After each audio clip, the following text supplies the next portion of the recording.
Can you imagine a world without wine?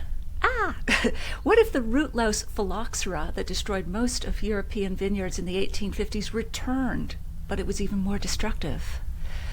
And have you heard the story about how a winemaker got into hot water with counterfeit wine, a local gang, immigration authorities, and the Bureau of Alcohol, Tobacco, Firearms, and Explosives?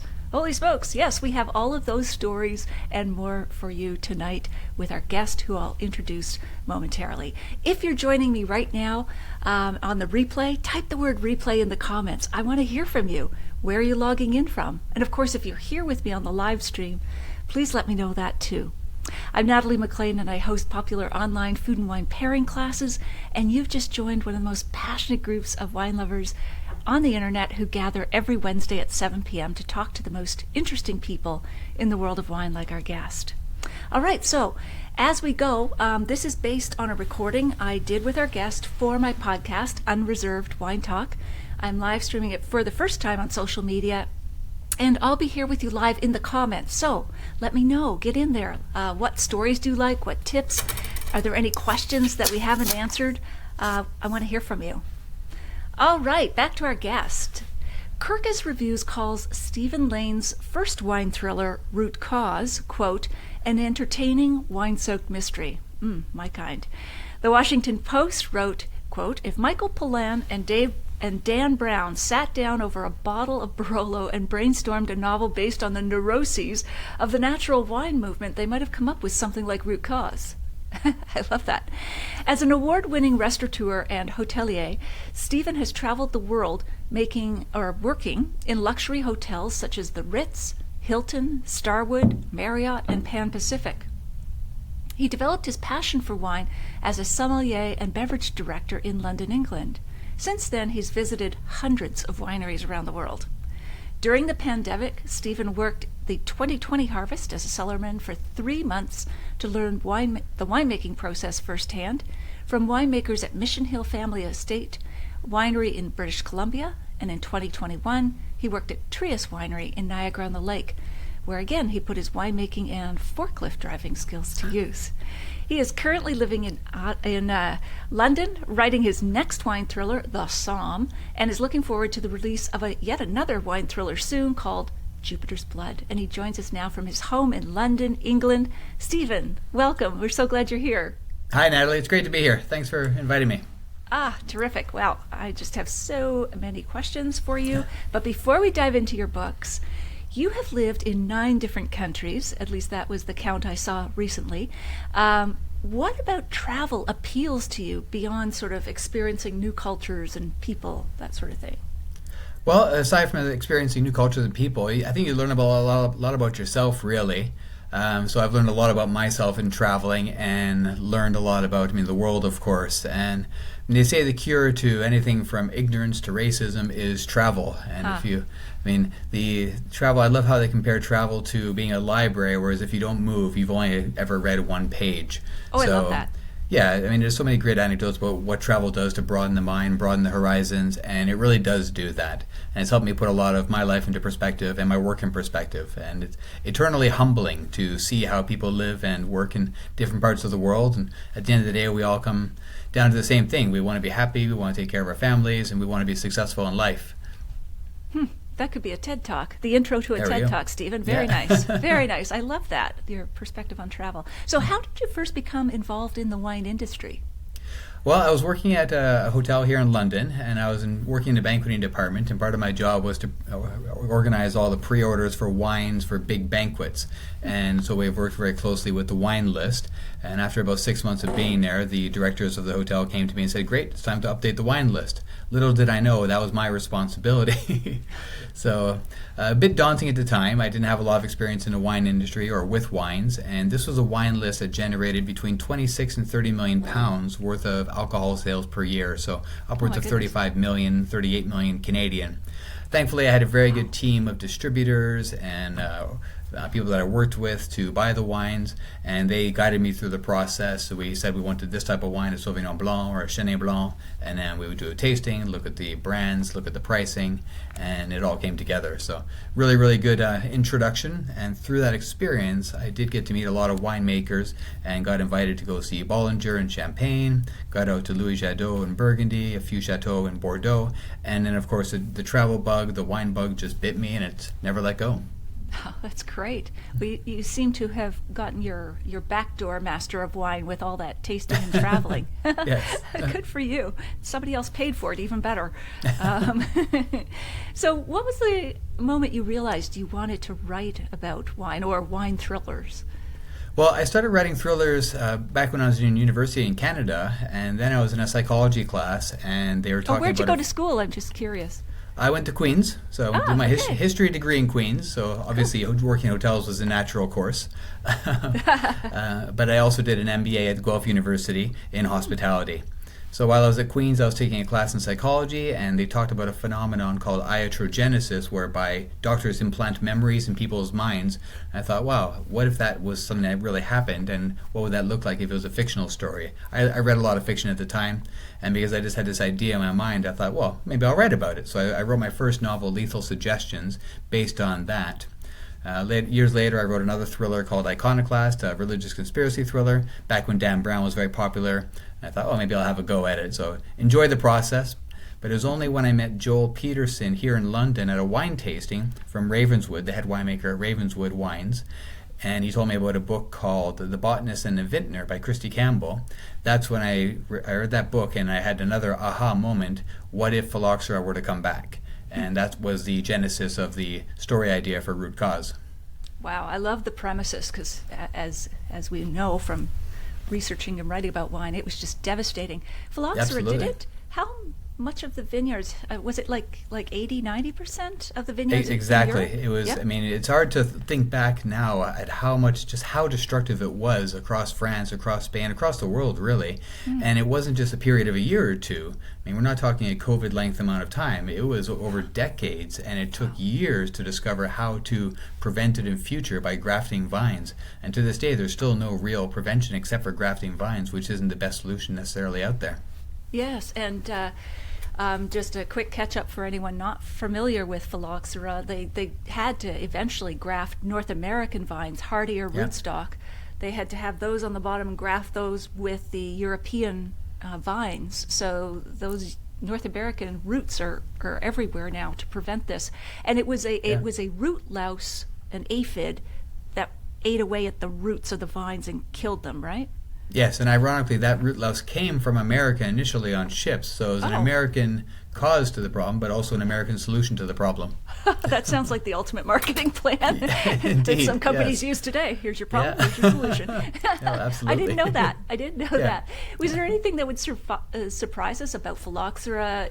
The devastation is certainly surprising, but the aphid or anything about it that surprised you while you were researching and writing this book? Well, it's amazing when I'm a Spanish wine scholar, an Italian wine scholar, and a French wine scholar. I had a lot of time off during COVID, thankfully, so it allowed me to study.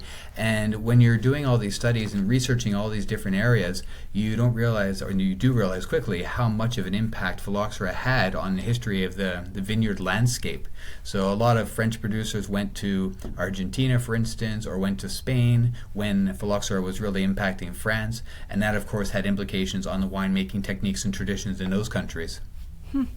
That's amazing. And again, they would have also had to replant in a major way. They had to rip up everything was dead. Their vines were dead. So it probably changed the way they planted, what varieties they planted, how they planted, their trellising system. I mean, they had to start from scratch anyway, so I'm sure they had to rethink a lot of things. Yeah, I mean, everything from the type of grapes that were planted and how they were planted, not doing field blends anymore, so just doing monocrops effectively in different vineyards. It really changed, again, the whole landscape of winemaking in a lot of different countries, but in many respects for the better as well. So it really forced winemakers to reassess how they made wine, how they grew grapes, how the vignerons did their work, and as a result, we're now blessed with those learnings. Yeah, true. We are the beneficiaries. So, and just before we keep going on that, can you recall sort of the best moment of your writing career so far? I'm sure there'll be many more to come, but... Certainly getting Root Cause published, but further to that, just getting engaged with so many people on Instagram, on Facebook, on Twitter, meeting people, meeting winemakers and sharing with them with my book. So it's been a fascinating journey, and every winemaker has a story, every wine has a story, so it's always fascinating talking to these people and understanding where they came from and what the stories are behind the scenes. And it's all grist for the mill, rather. It so is, eventually you'll see a lot of these little stories and anecdotes I pick up along the way in my books. That's great, because people get to learn about the industry at the same time that they're wrapped up in this thriller story. I certainly hope so. I always enjoy reading thrillers and books where I'm learning along the way or being exposed to a different part of the world or a different industry that I'm not familiar with. And again, being wrapped up in a great story. So that's what I hope to do as well. Entertain, educate, and just let people know what the wine industry is all about. Exactly. Always have to entertain before educate, or else no one's paying attention or gets to page 17 in your book. I do need to stop myself occasionally. People might not be too interested in hearing the history of a grape for 3 pages. So I would be, but then again, that's a pretty small niche audience, isn't it? I think so. So that's the feedback I quite often get from my beta readers when they say, "Okay, Steve, you're info dumping now. We don't need to know all this. Just tell us what's happening next." Right. Oh gosh. I hear you, because there were certain parts of my memoir where I wanted to slot in something that was really sounded like an essay, or just some nice description of a vineyard or something, and it's like, you know what, that's really not moving the story forward. Exactly. If it's not serving the story, it doesn't make sense. You have to kill your darlings, as I guess Hemingway said. So tell me, just while you mentioned them, the beta readers, how does that work for you? Who are they, and what do they do for you as you're writing a book? Well, initially, like with many writers, it was a very small pool of my family, but over time I developed a bigger pool of individuals I worked with to read the books, and it was friends, but now I work with a group of writers with international thriller writers. So one's a doctor, one writes TV shows for everything from House to whatever else other TV shows are on these days, but some really, really good writers. So we meet every month. We all submit 5,000 words a month. We review each other's work, and it's great because I get a lot of feedback from people from around the world at different levels of their writing. And I find if they're all saying the same thing, then there's probably something I need to fix or address. So I do get a lot of feedback that way. And reading their works and editing their works, I'm learning along the way as well. So it's critical, I think, if you're going to be a writer, and I would tell this to anybody getting into the industry, make sure you have a strong group of beta readers who will guide you along the way and help you out in terms of improving your writing.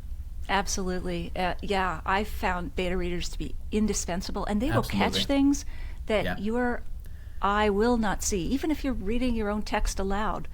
Like, trends, like I had used words that sound the same but had different spellings and would have been the wrong meaning, like disillusion. I was disillusioned with life versus disillusion, like of a company. Or stalking and stalking, prey versus, stalking a company store. So, I rely on them, and they are so valuable to the writing process. And they tend to make sure you're not being too self-indulgent in your writing. So the little inside jokes you want to put in there, the little things you want to say that make sense to you but nobody else, they'll catch you on it and they'll tell you, Steve, come on. Exactly. Or just flat out, I'm bored. Exactly. Yes. Yeah. And the more critical they can be, the better. So that's why your family members aren't always the best beta readers. Because they love you, and they'll go, "Oh, this is great!" Just like when you brought home your spelling bee test in kindergarten. Way to go! As a writer, that's not what you need. No, you need a real critic. Exactly. So, what inspired? Oh, you already talked about meeting Joel Peterson, winemaker at Ravenswood in California. So, we've talked about the premise of the book. If phylloxera came back. Did you put a twist on that, or was it the same phylloxera, or a new virulent strain of phylloxera? What was a little bit more of the storyline, in addition to phylloxera comes back and wine is under threat worldwide? Well, without giving too much away, the premise of the story is that it's based on a genetically mutated strain of phylloxera. So it's an intentional spread of phylloxera, and the whole story revolves around who would do that, why would they do that, and how on earth would you stop it?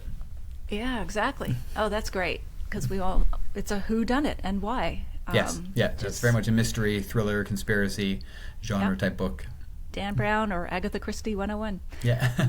The foundations. my mind is probably a little too dark, but I've always wondered if something like phylloxera jumped species and went into human beings and attacked our nervous system or something like that. Have you ever speculated about sort of wine diseases going into human? Probably not. I don't know. Not yet, but certainly it could be an idea for a future book. Who knows? Yeah. So, okay. Yeah. Rather scary to think about. We've just gone through COVID, so I think maybe the appetite isn't there for that kind of thriller. That's true. Yeah. Keep it to vines and wines. Yes, absolutely. Yeah. So you've created this new genre of wine thrillers. You said you were always reading fiction and thrillers in university. You started with medical. Do you have some favorite mystery thriller writers? Well, when I was young, I think I read all of Stephen King, so that's where my dark sense of humor and dark writing comes from. Yes. But I love medical thrillers, which are very technical in many respects, so everything like Robin Cook, Michael Palmer, Michael Crichton. But I really enjoy thriller writers too, like James Rowlands or Matthew Riley. Douglas Preston and Lincoln Child have really great, intelligent thrillers. So I like thrillers that make you think, and again, that take place in a world or an industry that maybe you're not familiar with, that you can learn along the way. Because when you start talking to winemakers or anybody in any industry, there's all sorts of fascinating aspects to their work. And you think, oh my God, that'd be a great thing for a book. And in Dragonvine, my second wine thriller, I was chatting with, who's the winemaker now? Bruce Cakebread in Napa Valley. And we were chatting about stuck fermentations. And because I asked him, what's the worst thing that can happen to you on a day-to-day basis? And he said, stuck fermentations. Oh, wow. So and what is that, just for those who don't know, a stuck fermentation? It's when the fermentation of the wine stops. So, of course, when you've got your juice in the tank, it's fermenting and the alcohol is being created. And if you run out of fuel or you run out of sugar, the fermentation stops. And if you have a stuck fermentation because there's not enough yeast or not enough sugar, then you'll have a big vat of Kool-Aid, essentially, or semi-fermented wine, which would just be for waste. So you've got to unstick the fermentation. And there's a series of different ways you can do that. And I talk about that in the novel. So there's a challenge that the young winemaker has to solve on the spot. Huh, cool. And Will, you just rattled off a list of great mystery writers. We'll include those in the show notes if people want a reading list, because I'm sure they'd love to tap into your books and then segue right over to those. I hadn't heard of some of them, so I'd love to get your list afterwards. Yeah. I read very widely, so right now I'm reading a book. I'm reading some non-fiction books. One's called Making Numbers Count. It's all about how to communicate the power of numbers without using numbers. So it's a fascinating book. So I like to read a bit of everything, really. As a history major, so I read a lot. Excellent. Polymath. So what was the inspiration for your second book, Dragonvine? Maybe tell us a little bit about what the storyline is, again, with no spoilers. Yeah.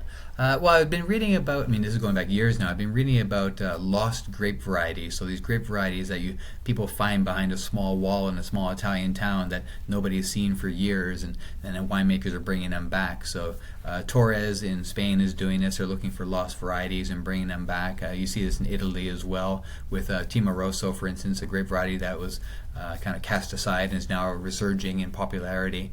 And it occurred to me that there might be some great grape varieties around the world. And I was working in Hong Kong at the time when the story came to mind. So I thought, what if there was some incredible Chinese variety that somehow got to America, was cross-blended, and became a very popular variety. So again, I don't want to give too much away. Probably have just now, but oh no, that's intriguing. It's how that unfolds. That's how the story came to mind. And then once I have the story idea, the big what if, then I start creating the characters around it, the motivations that they would have to solve the mystery or to perpetuate the mystery, and then the story unfolds from there. Awesome. Counterfeiting is involved in this as well? Yes, very much so. Yes. Counterfeiting is huge, especially if you're in Asia.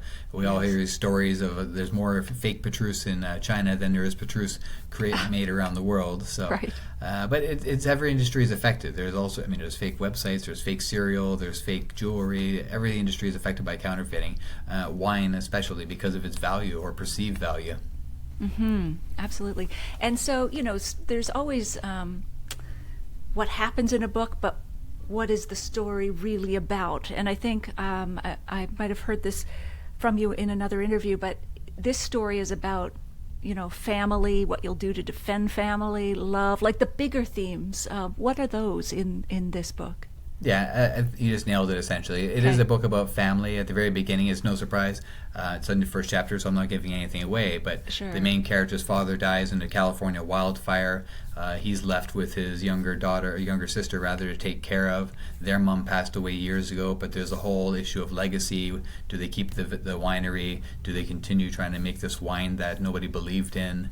So it comes down to legacy and family. And similarly in Root Cause, the main character, Corvina Guerra, she has a very strained relationship with her father, which mends over the course of the book until the end, when she realizes what he was actually doing to protect her and raise her and give her everything she needed in life to be successful. So all the main themes are about family in my stories, and about love, and it can't just be about just being a thriller. There's got to be more to it. We all want to read a great story about people. Yeah, the universal themes. It reminds me of a page right out of Yellowstone, if anybody's watching that. I guess everybody's watching it now. What they'll do to defend their Montana ranch. It's Kevin Costner. But this sounds like one of those family dramas. So is there anything that surprised you in researching this book, either about counterfeiting or grape varieties, anything that might surprise us?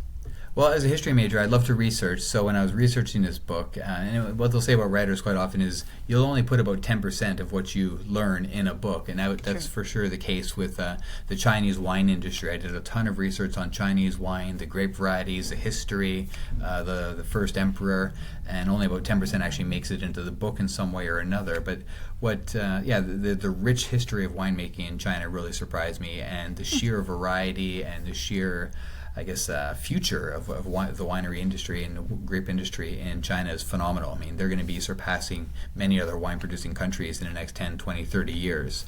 So it's a region we all need to keep an eye on, and there's a lot of people going out there to support it and to help build it. Interesting. All right. Tell us about your next two books. The one that's coming up next for release is Jupiter's Blood. Yes, so no publication date yet. I'm looking for a new publisher right now. This is a book about synthetic wine. It's got a series of new characters in it, so each book so far has got new characters in it. But the Jupiter's Blood book will have a couple of characters from Dragon Vine. And it's all about synthetic wine, and just as we can imagine a world without wine, imagine a world full of fake wine, but not just fake wine, but actually synthetic wine in the sense that it's made in a lab, but it's really properly made. If you look at a wine and break it down to its components, it's water, it's sugar, it's flavanols, it's acids.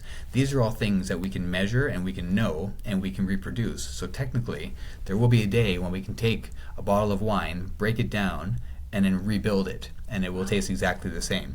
Now, purists will, of course, throw up their arms in disbelief, but it's just science, and wine is as much science as it is art, of course. So the story revolves around that, and again, it's a big what if, so I won't give any more away there. You have some big questions. Yeah, well, it's fun because that book really tackles the climate change arguments and both sides of that. It looks at synthetic wines, and again, the story is revolving within that, and it's all about people and relationships too. So it's a lot of fun. It's a trio of main characters this time. So it's a lot of fun having that dynamic. Yeah. The book after that I'm just outlining now, working on now, it's called The Somme. And this one, I can't give too much away about it right now, but it's more like Root Cause. It really travels around the whole world. The main character has COVID, and she's a sommelier, of course, and she has to work on an investigation while concealing the fact that she's had COVID, and she has long COVID, and she's lost her sense of taste and smell. Oh, wow. And as a sommelier, of course, so you can just imagine what would that do to the sommelier's career if they lost their sense of taste and smell, and how would they work towards gaining that back, and how would they make their way through the industry trying to conceal that. So it's a lot of fun kind of developing that story and that character. Great premise. Really great premise again. Wow. Okay.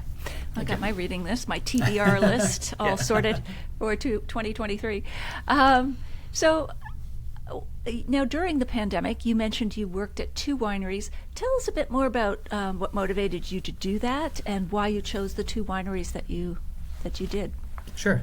Well, I think COVID threw everybody for a loop, and some people, really struggled. I know a lot of my friends really struggled. I struggled to begin with, but like anything, one has to pivot and adapt in life. So I had resigned my job to do some traveling with my dad in Australia and New Zealand, had a bunch of winery tours lined up, and very excited to do that. And then, of course, COVID struck, so we'd planned to start traveling April 1st, 2020. Well, that didn't work out. So I ended up back home in Canada and without a job, and getting back in the hotel industry would have been a challenge. So I'd always wanted to work in a winery, following some visits to wineries in Barossa Valley in Australia, where I learned you could work at a winery for just a harvest. So I started reaching out within Canada, where I could travel still during COVID, and looked at the wineries I was familiar with. I always liked Mission Hill. So I reached out to them. They had some positions available, did a Zoom interview, and they said, "You're hired." Great. All I had to do was convince them I could lift 50 pounds and climb stairs. So, and what drew you to Mission Hill? Tell us a bit about that winery. Well, it gave my dad and I the opportunity to drive across Canada, so it was fantastic. And it was Canada's best winery in 2019, if I recall. And it's got a great reputation abroad. I've worked with them in different hotels around the world. They've got a great selection of wines, and it's a huge winery, so there's opportunity to do a lot of different roles. So I was working on the bottling line, I was working in the cellar, I was driving a forklift, working in the press room. And it was just a wonderful experience. I mean, it is hard work. Definitely working in a winery removes the glamour. You realize it's not such a glamorous industry behind the scenes. Yes. You're always wet, you're always cold, or you're always hot, and there's a lot of stairs. Yes, exactly. And Mission Hill is a beautiful winery to visit. It's gorgeous. I mean, I don't know if it's a Spanish theme, but they've got a clock bell tower, they've got arches, they've got artwork. I mean, it's they've got a lot of statues around the vineyards. Yeah. It's just a beautiful place. Great restaurant, great view over the water, over the valley. Yeah, it really is gorgeous out there. Valley. And founder Anthony von Mendel, he is also the founder of Mike's Hard Lemonade and I believe White Claw. So there is serious investment in this place. So very much so. Yeah. As wine lovers, we benefit because I think his other businesses are funding this one. And then you chose Trius in Niagara. Why was that? Well, I wanted to work in another winery. I could have gone back to Mission Hill, but I wanted to get a different experience. So I looked at a few wineries in the Niagara on the Lake area. I'm from Ontario originally, so it was a shorter trip to get out there. So I interviewed for about 4 or 5, and based on my experience with the interviews and the actual winery itself, I chose Trius because I know the area pretty well. And that was a wonderful experience. I was primarily in the barrel room and did some work in the press room as well. A little smaller, more intimate winery, but a great experience. And I was just doing, when you visit a winery and you see those people taking samples and filling barrels and moving barrels with the forklift, that was me. And I got to do that for 3 months, and it was just magical. I mean, it was a very humbling experience, making minimum wage again, of course. And just being a new person, learning, was very humbling because everything's new to you. You've got to figure everything out, learn everything on the job. And when you're in an industry like I've been in food and beverage for so long, where you know your job inside out, it's humbling to go into a new industry. But it was a wonderful experience, and I would highly recommend, if you have 3 months off and you can afford to do it, definitely do it. It's worth it. Was there anything that surprised you at either winery about the winemaking process? The sheer intensity of labor required. Wine is way undervalued, way underpriced for sure. It should be, based on the amount of work that goes into it, it should be much more expensive. Right, absolutely. It's a lot of work to put a wine together, and a huge amount of effort and coordination with the teams in the vineyards, picking, to the teams shipping and transporting the grapes to the winery. And it's a very tight schedule. I mean, the grapes can't just sit out in the open or sit out in the warehouse for ages. They've got to be pressed as soon as they come in, and it's a very logistically complex operation. And so do you have an ideal setting where you like to enjoy a glass of wine? I'm sure you have many settings where you like to enjoy a glass of wine. What would be your ideal one? Well, I think in a vineyard, I mean, we always have those memories of drinking wine in a vineyard, and wine never tastes so good as when you're drinking in the vineyard with somebody from the winery or with a member of the family. So when you drink that wine later on, those memories come back, olfactory memories. They do. Just come back with a vengeance, don't they? So drinking in situ at the winery is probably one of the best things you can do. Otherwise, a nice rooftop bar, or just with a loved one or a great friend. Yeah, terrific. Well, all this talk is making me thirsty, so let's taste. Let me know. You've got 2 wines there, and we'll put these. We'll note them in the show notes so that people can find them later. But tell us about the wines you have there. So 2 kind of randomly, looks like random selections. One is called Naturio by Torres. It's a non-alcoholic Garnacha Syrah blend. How interesting. I'm working at a hotel in London now. I'm putting together the wine list, and there's a lot of call for vegan wines or low alcohol and non-alcoholic wines, given the clientele you'd find in a multicultural city like London, whether it's Middle Eastern guests or Jewish guests. So we need to have a bit of everything. And Torres is such a well-known, respected brand. They do a great job with these non-alcoholic wines. So these are popular and actually taste quite good. So that's Really? one wine. How would you describe the taste? Like, I would love to. I'll open Well, what I have. typical Garnacha Syrah. Unfortunately, I'm still working today, so I can't crack Okay, open it. no worries. Actually, this one I probably could, but I don't have a glass with me, unfortunately. That's okay. But typical Garnacha Syrah. It's just a bit earthy. It's got the pepperiness of the Syrah as well. So Yeah. it's quite a nice blend, just without the alcohol, of course. What does taking the alcohol out do to the taste, like, generally? Does it make it a lighter wine in your perception? Or, I mean, if you did side-by-side kind of comparison of that wine with a wine that was the same blend but had alcohol. Yeah. Yes, it definitely does taste lighter, and it feels lighter when you finish drinking it. You just still have that light feeling afterwards as well. So it's quite nice. It's very refreshing almost. It's like just a great juice really.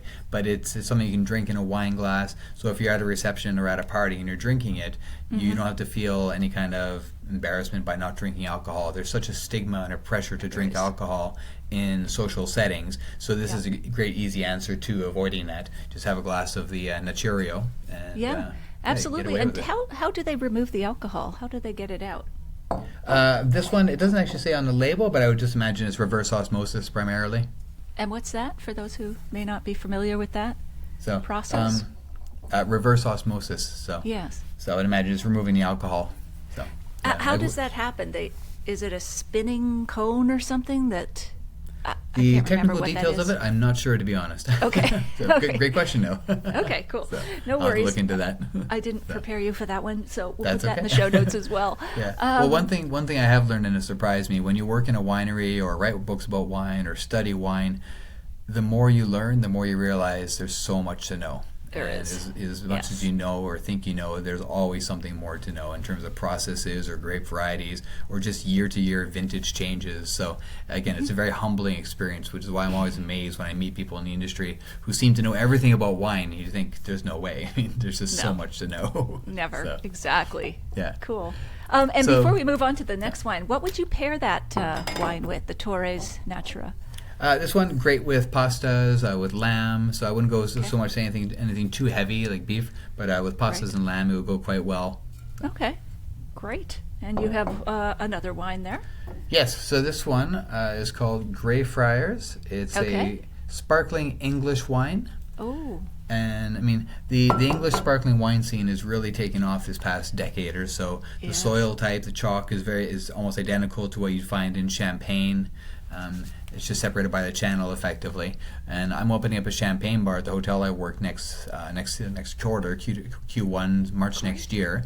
And Yeah. it's going to be primarily a champagne bar with champagnes, of course, but we do want to have maybe some Franciacorta and some great English sparkling wines. So I've got a whole bunch of sparkling wines downstairs to taste with the team. The usual suspects like Night Timber and Chapel Down, and then things like Greyfriars. So we're looking at the price, we're looking at the taste, and looking at the label to see what we want to list on these on the champagne list. I'm hoping we get more English sparkling wines here in Canada, and I'm sure Americans too. They're they're great. extraordinary. The ones that I've tasted, I mean, they could go head to head with champagne, yet Absolutely, they're usually and a they are. fraction of the cost or price. Yeah, and we're seeing more and more champagne companies from Champagne investing in Kent and Sussex in these areas because the soil consistency is very similar. With climate change, it does benefit some areas like the south of England in terms of wine growing capability.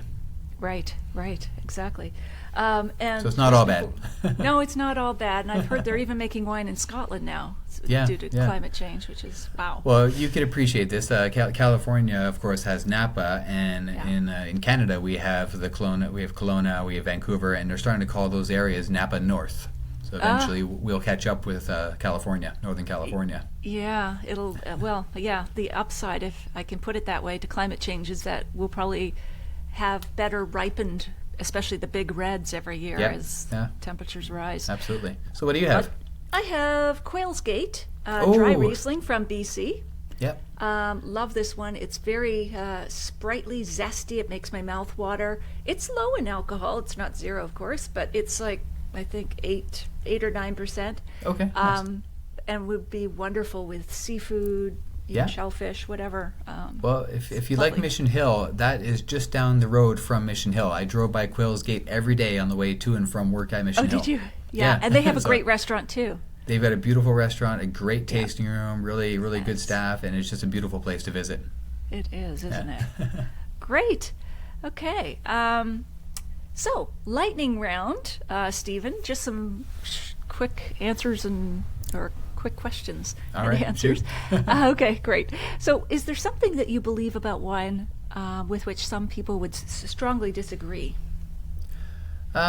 Wine pairing certainly has its place in the world, and some wines definitely go better with some foods. But at the same time, I've eaten out so many times and eaten out with so many people that if I see a great wine and a great dish, even if they might not necessarily have anything to do with each other, I'll still order them, and you can Right.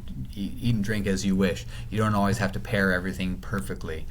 Now, it's difficult if you're on a date, perhaps, or if you're with your boss, because of course they'll be watching your selection. But if you're just with friends, then it's fine to have a Pinot Noir with a steak, or fine to have a Riesling with I don't know, chicken or something. So Sure. it's absolutely fine to mix and match as you wish. So that's something I like to do, and I do get some funny looks from people sometimes. But I want to eat and drink what I want to eat and drink, and not worry about what anybody else thinks. Best advice I ever heard was pair the wine to the diner, not the dinner. Yeah. Your personal taste, and if it doesn't work out, have a bun in between. There you go. Exactly. Yeah. Yes. Cleanse the palate. Exactly. Maybe tell us about one of your favorite childhood foods and what you might pair with it today as an adult. Okay, I don't really know why, but one of my favorite childhood foods was lasagna. I mean, it's just rich, thick, creamy, ragu-like dish, and that goes well with almost any red wine, really. So, an easy pairing for anything. And the Italian wine and food scene is just phenomenal in terms of the sheer variety of what you can eat and drink together. So, yeah, so that'd be the dish I would choose, lasagna. Awesome. Any weird wine and food pairings that you've ever tried, and did it work or did it not work? Pizza with anything. Okay. So, Yes. Yeah. But weird wine pairings, not necessarily. No, I can't think No? of anything that comes to mind really. Okay. So- Try pairing ketchup chips with wine sometime, and you'll find. Oh, there we there's go. Yeah, some that might be bizarre a kind of bit different. combinations. Yeah. Yeah. Yeah. Yeah, Have maybe you ever- Pepsi and milk in the wine. Maybe that's a trend these days, right? Pepsi and milk. Yeah. Oh. So, Ugh. hopefully it won't extend to the wine world. No, I hope it doesn't go there. That's worse than synthetic wine, I think. I Yeah. don't know. It's a toss-up. Have you ever gotten into trouble for drinking a particular bottle of wine? Again, thankfully, no. Nothing comes to mind in terms of stories that way. So Good. it's not like my parents had an amazing cellar that I was able to rob. You raided Unfortunately, as a child? no. So they were pretty traditionalist. Didn't have a lot of wine in the house. So, Yeah. but in terms of drinking a particular wine, no, nothing in particular. Okay. No. Have you ever Thankfully. dropped a bottle on the job? Like broken? I think we all have done so. Yeah, I think I still have a fracture on one of my toes from doing so. Ouch. I had to do a lot of stock taking in my sommelier, in my wine career, of Okay. course. So, and those stock takes would happen overnight from midnight until 6 in the morning, Right. and you're counting thousands of bottles of wine. Ugh. And of course, after a while, you get a little tired. So, yeah, there was a memorable moment when I dropped a bottle on my toe. Ouch. There Yeah. should be workers' comp for that, I think. Oh, it's a battle scar. So, beyond your books, of course, what is one of your favorite wine books? Yeah, I've done a lot of research on wine books. I want to see what's out there, so I've read a lot. I've been very fortunate. Peter Stafford Bowe has written 3 novels on wine, and they're just phenomenal. Oh, So I'd what highly, are does he have a regional focus? Because I'm not sure I've read any of them. he's English, so Okay. and he's created a fake organization called the Minstrels of Wine, so it's to parody the Masters of Wine, and Oh, the I books see. are just absolutely hilarious. So Oh, yeah, I'm the gonna first have to book look is in. called Corkscrew, if I recall. Okay. Yeah, so and then there's a one main character that takes place in all 3 books. But I love reading the historical fiction side of wine too. So books like Wine and War on Yes. how wine was influenced by the wars in France. There's great books on champagne. I mean, just so many books. I mean, The Billionaire's Vinegar is another book that comes to mind. That was So great. if you actually do your research, there's tons of great books on wine and the history of wine. And the one I would definitely recommend, it might be a little more dry, like a good wine is, but the Botanist and the Vintner by Christy Campbell. The true story about phylloxera and how it came to be and how it was resolved. Okay, great. What's the most useful wine gadget you've come across? The Corvin, love the Corvin. Yes, okay. Yeah. Expensive, gotta be careful with it, but it's just a great device for preserving wine and enjoying wine, whether yourself or in a restaurant or bar setting where your clients can have wine that you normally wouldn't have by the glass. So we do a Puligny Montrachet on the wine list downstairs here, and it's just fantastic. Huh. And you've got another contraption there. You showed me before we started recording. Yes. What is that? Every sommelier wine lover should have a champagne saber. Yes. And for those who are just listening, we'll put a picture of this in the show notes. But this is a serious looking, beyond a dagger size. It's not sharp and it's not terribly pointy. It's just got a good blunt end for opening champagne. So I did a performance yesterday for some of our sales clients, and it's just a beautiful way to open champagne. There is a trick to it, though. The bottle must be a champagne bottle because it's thick. It must be cold as possible so it's brittle and the champagne doesn't fly out. And you've just got to be very safe when you do it. I've never had an accident, but if you go on TikTok or YouTube or Instagram, you'll see all sorts of disasters. So just if you try it, just be very careful, do a bit of research, and make sure you do it properly. Yeah, actually, don't try this at home. But there is a technique, of course. You have to find the seam of the glass going up the side and you're going under the foil neck off. because you're looking for the structural weakness in the glass. So you really do have to know what you're doing. So. Don't just take a butter knife and think you can do it at home after a couple drinks. If you could share a bottle of wine with any person outside the wine world, living or dead, who would that be, and which wine might you open? Well, you mentioned Dan Brown. I would love to chat with him about writing, or any writer about writing, really. So just a great bottle of champagne and just chatting about writing all night with a very popular, very established author would be phenomenal. So, I mean, Stephen King would be a treat. So I meet a lot of celebrities and I meet a lot of royalty politicians in my career as a hotelier, but it's the writers who I meet who really excite me. Wow. What would you ask Dan or Stephen? Was one question that would come to mind? I mean, the eternal question of any writer: where do you get your ideas from? Right. Yes, the idea factory. Yeah, exactly. Yes. So we send a postcard and ideas come back to us. Exactly. Well, this is where I find traveling has been such a boon to my writing, because when you travel and meet so many people and are exposed to so many different cultures and places, you just generate so many ideas. And once you have those ideas in your mind, eventually they gel into story ideas or story anecdotes or even characters. I mean, I don't write about individuals I know as characters, but I'll take this quirk from one character or person I know and this quirk from another person, and then that becomes a character in a book eventually. That's great. If you could put up a billboard in downtown Toronto, what would it say? Drink wine, save water. I love it. I love it. Not to be morbid again or go dark here, but which wine would you like served at your funeral, which is a long way from now? Definitely a really, really expensive champagne. So I would want everybody to enjoy my life and celebrate my life and enjoy their own life as well. I mean, champagne's one of those drinks where it's got a stigma as well. You drink it only on special occasions, but when you open a great bottle of champagne, you create an occasion. So I think we should be doing more of that, especially after COVID. I personally don't believe there's going to be a recession in the coming years. I think we're going to have another roaring 20s. Everybody just wants to get back out and enjoy life, and what better way to do that than cracking open a great bottle of wine with great friends. Oh, I love your optimism. Terrific. Perennial optimist. That's great. We have to be. If you're a novelist, you have to be an optimist. What's the, maybe one more wine tip for our viewers or listeners that would, a piece of wine advice that you like to share with people? Well, I mean, going back to how intimidating wine can be, I think you just need to approach wine like you do, and I always like to use the anecdote of, or the similarity of music. So when you listen to music, you don't have to be an expert at music. You don't have to know what the instruments are or the individual songwriters and individuals in the band. You just listen to what you enjoy, and I think wine should be very much the same. Drink what you enjoy drinking. You don't have to know everything about it, and land on what you like and stick to it. You don't have to try absolutely everything. I mean, wine is very much like music. And I say this, there's a little spiel that one of my characters has in Root Cause where he says the same thing. And I do truly truly believe in that. So whether you like country or house or hardcore industrial techno funky happy house, I mean, just drink what you enjoy, listen to what you enjoy, and yeah, don't worry about the rest. Oh, fantastic, Steven. Is there anything we haven't covered that you'd like to mention as we wrap up? No, I mean, we've covered the next book, so I'm really excited about those. I do plan eventually. I've got the series lined out. I want to write 7 wine novels all together. The last one will be a character ensemble, so all the characters of all the books will eventually end up in the last book for one big final adventure. So that's all building up in my mind, and the storylines coming together for that. Once that series is done, though, then I'll turn to hotel writing. So I've worked in hotels for 25 years, just as long as I've been enjoying wine. So I want to write a series of stories and novels set in the hotel industry, set around the world. Terrific. Maybe something like White Lotus? Maybe, yeah. I love the drama around a hotel.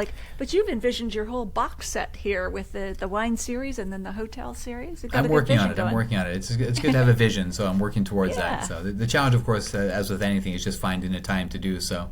But I've just moved back to London and just thrilled to be here. I'm back in wine territory. When I first arrived, we had the Decanter Fine Wine Encounter at my hotel, where we had over 100 exhibitors, 1,000 people coming to taste wines. Last night I was at a wine tasting with Decanter again, and we tasted a series of 10 Chateauneuf du Papes from 2009 to 2019. Awesome. So it's just a phenomenal experience, and London's just such a great place to be situated to do your WSET and learn about wine and being exposed to everything vinous. Absolutely. And which hotel are you with right now? I'm with the Landmark London Hotel. Okay, perfect. Yeah. We'll so it's a gorgeous hotel and great wine program here, and it's just a wonderful place to be. We'll have to visit when you open that champagne bar. Well, Q1 is opening. End of March will be open. It's going to be phenomenal. So we're really looking forward to it. That is great. Okay, so Steven, where can we find you online? Well, my website, stevenlaine.com, is available, of course. I'm on Amazon. I'm on Goodreads, Instagram. I'm not as active on Twitter as I should be, so it's my one failing. But the usual websites, essentially. And my website does need some updating. It's just been such a busy couple of years with working in wineries, traveling around the world. I was working in the Caribbean for a year before I came out here. So now that I'm settled, though, hopefully I can pick things back up a bit in terms of the website and getting these next books out. Awesome. Well, congratulations on all your success, Steven. Thank you, Natalie. I really enjoyed chatting with you today. That's so I'll been great raise my talking to glass. as You can well. raise a bottle. Cheers. There we go. Yes. Well, I'll enjoy a glass tonight after work. Yeah, absolutely. Okay. Cheers. Take care. Cheers. Bye for now. Thank you, Natalie. Have a great night. Take care. You too. Okay. Bye.